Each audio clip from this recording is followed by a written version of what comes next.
पहला पाठ कुलुस्सियों के नाम संत पौलुस का पत्र, अध्याय 1, वचन संख्या 9 से 14। जिस दिन से हमने आप लोगों के विषय में सुना है, हम निरंतर आपके लिए प्रार्थना करते रहे हैं।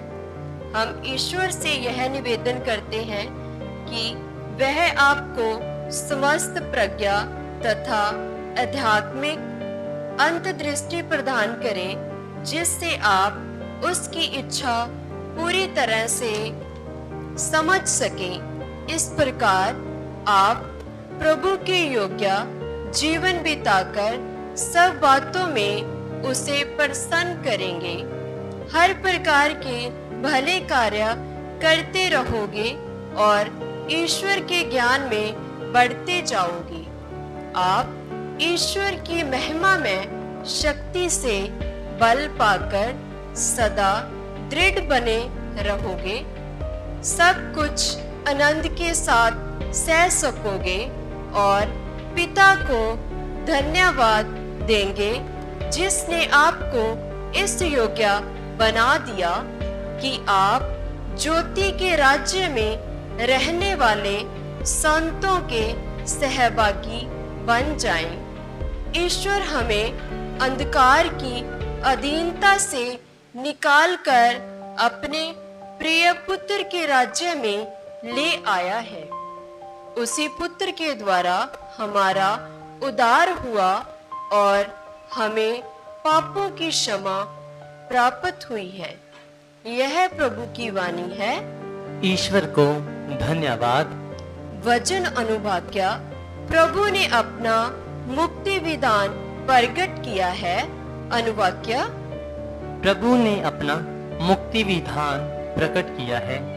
प्रभु ने अपना मुक्ति विधान प्रकट किया और सभी राष्ट्रों को अपना न्याय दिखाया। उसने अपनी प्रतिज्ञा का ध्यान रखकर इस्राएल के घराने की सुध ली है। अनुवाक्य। प्रभु ने अपना मुक्ति विधान प्रकट किया।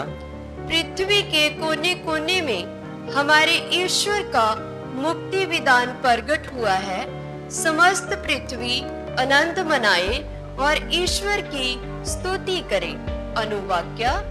प्रभु ने अपना मुक्ति विधान प्रकट किया। बीना बजाकर प्रभु के आदर में भजन गाकर सुनाओ।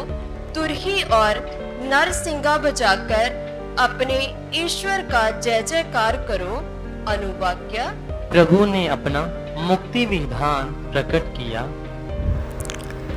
जय घोष हालेलुया। अनुवाक्य हालेलुया। प्रभु कहते हैं, मेरे पीछे चले आओ, मैं तुम्हें मनुष्यों के मछुए बनाऊंगा। अनुवाक्य हालेलुया। संत लूकास रचित पवित्र सुसमाचार अध्याय 5 पद संख्याएं 1 से 11। एक दिन यीशु गेनेसरेत की झील के पास थे। लोग ईश्वर का वचन सुनने के लिए उन पर गिरे पड़ते थे। उस समय उन्होंने झील के किनारे लगी 2 नावों को देखा। मछुए उन पर से उतरकर जाल धो रहे थे। यीशु ने शिमोन की नाव पर चढ़कर उसे किनारे से कुछ दूर ले चलने के लिए कहा। इसके बाद वह नाव पर बैठकर जनता को शिक्षा देने लगे। उपदेश समाप्त करने के बाद उन्होंने शिमोन से कहा, नाव को गहरे पानी में ले चलो और मछलियां पकड़ने के लिए अपने जाल डालो। शिमोन ने उत्तर दिया, गुरुवर, रात भर मेहनत करने पर भी हम कुछ नहीं पकड़ सके, परंतु आपके कहने पर मैं जाल डालूंगा। ऐसा करने पर बहुत अधिक मछलियां फंस गईं और उनका जाल फटने को हो गया। उन्होंने दूसरी नाव के अपने साथियों को इशारा किया कि आकर हमारी मदद करो। वे आए और उन्होंने दोनों नावों को मछलियों से इतना भर लिया कि नावें डूबने को हो गईं।